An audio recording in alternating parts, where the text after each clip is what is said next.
Pour aller plus loin, nous sommes en ligne avec Gérald Steinberg, président de NGO Monitor et professeur émérite d'études politiques à l'université Bar-Ilan. Bonjour professeur.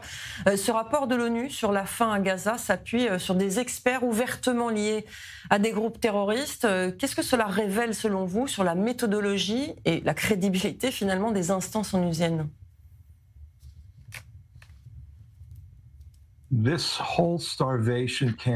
Toute cette campagne de famine qui a commencé dès le 7 octobre ou le 8 octobre, on avait déjà à l'époque des ONG qui ont dit Israël va riposter à l'attaque du Hamas par le génocide, par les crimes de guerre et en affamant la population. C'était tout à fait planifié.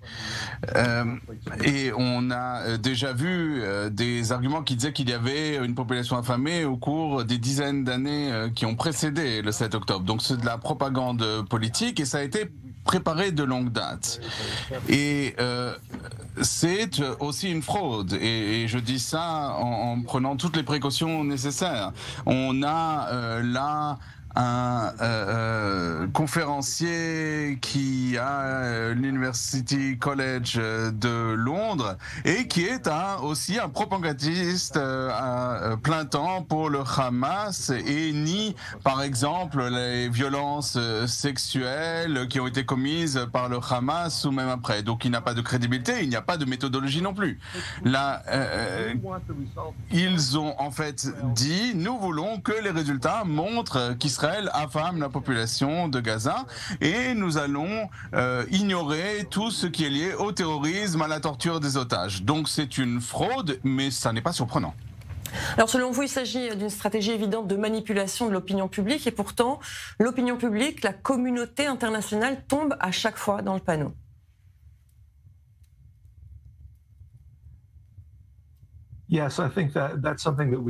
Oui, c'est quelque chose qu'on a pu voir même avant le 7 octobre et d'autant plus depuis le 7 octobre. On a vu cela avec les accusations de génocide et on a vu des experts, certains israéliens comme Omer Bartov et il y a aussi Doug Moses qui sont entre guillemets des experts qui disent qu'Israël commet un génocide. Mais là aussi, c'est de la propagande et on a la même chose avec la famine. Le problème, c'est que les journalistes, en tout cas beaucoup de journalistes, sont irresponsables et font de ces études des titres. Un journaliste sérieux qui rend compte de ce rapport de l'IPC aurait dû voir qui écrit et s'intéresser à la méthodologie. Ou peut-être ne pas publier du tout d'articles à propos de ce rapport. Or, ça n'est pas ce que nous voyons. La BBC, le New York Times, tant d'autres médias qui sont considérés comme des médias anciens, respectables et mainstream et qui ont des plateformes très importantes, eh bien ces médias font tout simplement du copier-coller de ces rapports sans enquêter sur ces rapports. Et c'est la même chose avec les rapports d'Oxfam, les rapports d'Amnesty et les rapports des ONU. Et alors je ne veux pas tomber dans la théorie du complot, mais c'est une campagne organisée qui alimente l'antisémitisme et qui entraîne des attaques contre des synagogues et des juifs à travers le monde, comme on a pu le voir. C'est véritablement délétère et le résultat le plus important, ça n'est pas seulement pour l'État d'Israël, la politique israélienne n'est pas vraiment influencée, mais surtout pour les juifs à travers le monde. Qu'il s'agisse des gens qui sont les signataires de ces rapports, les organisations ou les individus, ou les journalistes qui font du copier-coller, ou qui répètent toutes ces accusations, eh bien, en fait, ils alimentent tous l'antisémitisme.